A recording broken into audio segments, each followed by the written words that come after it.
Well, folks, once again, welcome back to my YouTube channel, Captain Boat Builder. Again, I'm very comfortable here in my basement, working on the boat.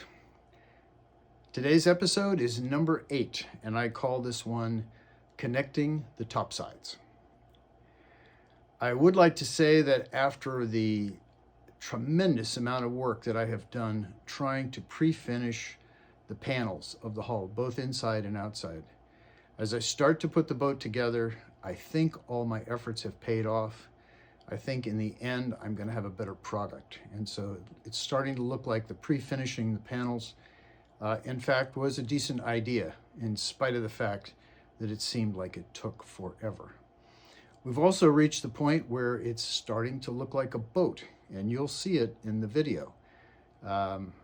It's starting to look like the little craft that I imagined. In this particular video, I'd like to start by paying tribute to my 6th grade teacher, Mr. O'Connor. He was one of the few teachers I can remember in my entire educational process that I actually liked. I don't know what it was about the man, he was just a good teacher. But he frequently said to the class, he would say, "Class, this is something that is more than clear to the less than casual observer." So again, that's more than clear to the less than casual observer. And in this particular case, I'm applying that idea to the webs and the wood panels that connect the webs. I am installing the webs in this video, and you'll see how they hold the boat together and form the angles between the bilge panels and the top sides. But back to the episode where I was actually putting the webs together using the template, there was a wooden cross piece that went, as they say, athwart ships across the boat to connect them and to ensure that the angle was correct. And I did get the angle correct, but the panels, these wood panels themselves, I just sort of haphazardly connected them without much regard to them being truly level relative to the template. And what I realized after the fact was that if I had made them completely level relative to the template, then when they went in the boat, they would have all been level, and it would have been a good reference to use to see if in fact the hull was slightly twisted. So that's something you might think about when you're putting the webs together, is to make sure that that wooden piece that holds them in place is level relative to the boat. So having said that, we'll press on with this episode, again, connecting the topsides, and I think you'll like it because it's starting to look like a boat. I did want to say in closing that if any of you are actually building a Viola 14, and maybe you've been following my progress, if you have any questions or any suggestions, I'd be happy to read your comments. And for those of you who may be watching this video and using some of these techniques on another boat, I'd be anxious to see if anything has helped you, because that's my intention. So again, thanks for watching, and we'll get right to this episode. Well, we finally reached the point where it's starting to look like a boat. I have the top sides in place now, and they are stabilized by these spacers that not only hook them together, but give the curve to the boat. The two ends are tied together. Got the transom temporarily installed. Next, I'm going to be wiring the topsides to the top edges of the bilge panels, and moving on from there. And now you can just see a little bit of what I'm hoping is the advantage of pre-finishing. We'll see. Another thing that I'm happy with is if you look here, you can see that the boat is relatively straight. There's a lot of concern in the directions about being sure that the hull isn't twisted. It's easy to get a twist in the hull. I've been careful to try and chalk it up just so that the twist is eliminated, and you can see by looking at the spacers relative to each other, the boat's fairly straight. I'm happy with it so far. Also, as you put the topside panels into position, you can see here I have them sitting on little cross pieces throughout the length of the hull. And those will be gradually removed as I start to tie it in. And just like we did with the beginnings of the hull, we're going to start right in the middle. We're going to start right here, start tying this together, working a little bit on each side and working toward the ends. And then the last thing we'll do is we'll finish off the ends. So quite pleased with the way it's turned out so far. It's starting to look like a real boat. Again, this is the topside color. I'm starting to like it more. I'm not quite sure. And I'll be back with you after I do some more copper wiring.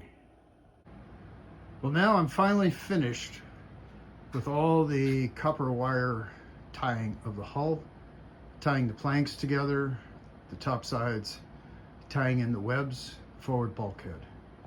It's taken me the longer part of 2 days. It's, at least for me, it was a slow process. If you look, you can see that the hull is pretty straight. You have to kind of look at the little mahogany cross pieces and not the pieces that connect the individual webs, because those were never required to be straight in the first place.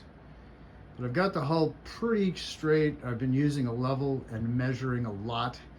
And when I get it in the final position later, I'm going to be putting the epoxy compound in the webs, on the webs and in between the planks on the cracks, doing what they call the little micro filleting, where you're filling in the space between the stitches so that we can stabilize the boat and turn it upside down.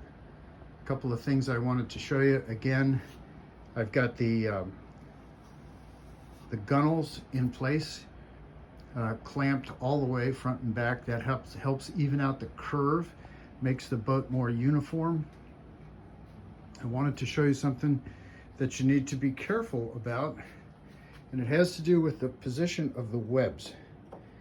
The web needs to be positioned low enough so that this, which simulates the deck, it has to sit on top of the web at the same level as the top here of the topsides. And to accomplish that, sometimes you have to sand or grind the bottom of the webs off just a little bit to get them to come down slightly so that you get this kind of a setup. That takes some time. I wanted to show you up here in the bow. This was undoubtedly the hardest part. It's where all these little pieces come together. Right here, you've got the bottom, two bilges, and the side, and they all come together. And this gets really small up in here.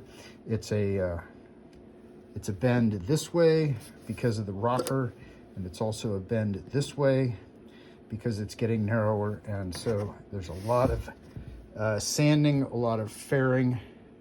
I had a lot of trouble with this. It was quite slow, but as you can see, it all came together pretty well. The other thing I noticed, and this is something that you might run into here at the bottom of the bow, for some reason that I don't understand, I had a very hard time getting this to come together. I couldn't apply enough pressure with these copper wires. So you can see I've got a bolt in here, a temporary bolt, where I can get enough pressure to get the ends completely touching all the way up. So the bow is going to look really nice. You might have to use a bolt, and just as a caution, when you do put your filleting material in here, the bolt's in there, so leave a little space so you can actually get the bolt out. So I'll be doing the filleting later today and tomorrow, and then after that the boat will be stabilized. I'll be turning it over and I'll start working on the bottom, but making some nice progress. And just remember that you have to be sure and adjust these webs down enough so that the deck winds up, this is simulating the deck, so that the deck winds up being flush with the top sides. We're going to sand this all smooth. And the same thing is true for the forward bulkhead. That's sort of the basis for the whole boat. It's got to be straight, it's got to be in the right position, and you have to work cutting away the bottom just a little bit so you get the same step down right here so that the deck lays right against the top sides. So that's pretty much where I am now, and I'll be back with you in a day or so to show you how the mini fillets went. Well, I'm just about finished with this phase of the construction. What I'll be doing here toward the end is I'm going to be taking all of these wires out, because now the entire hull is held together with these fillets, where a mixture of wood flour and epoxy, I've been putting it in the seams in every space between the wires, and that's what's holding the boat together now. I did want to show you just a few things about the filleting process. If you go online, there are dozens and dozens of videos about how to do filleting, different techniques. I found that they're very helpful.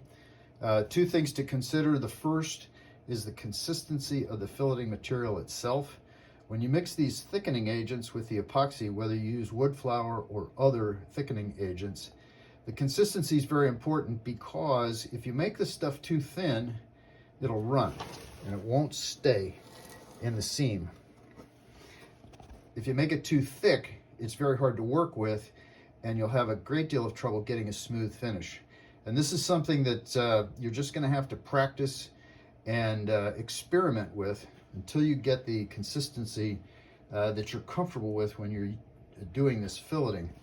I did find in this boat that just a regular old putty knife seems to work very well when you have one panel and the other panel a relatively small angle, and you're getting sort of a larger, flatter fillet. I did find that a regular old tongue depressor works very well here. This is an example of just a 90-degree fillet. And if you need a slightly larger radius, wooden tools like this are especially good in areas like up here in the bow where you want more material and a bigger radius. So just remember, practice, practice, practice. Did want to show you back here in the back of the boat. I've got the transom now glued in place. You can see that the edges of the top sides go just a little bit past the transom. It'll be good for grinding this down and getting a nice flush finish. Also, I was careful to check that the boat was level when I did this, so I could install the transom completely vertically. And I think that this is important when you put in the gudgeons into the transom for the pintles in the rudder. You want to be sure that the rudder blade can hang down exactly straight down. So you want that perpendicular to the center line of the boat. So I'm getting ready to take off the gunnels. All the wires will be gone, and I'm going to be turning the boat over. So in the next episode, the boat will be upside down. I'll be beginning the process of fiberglassing the bottom, which will make the boat a lot stronger. I hope you've enjoyed this presentation, and I'll be back with you again, and thanks for watching.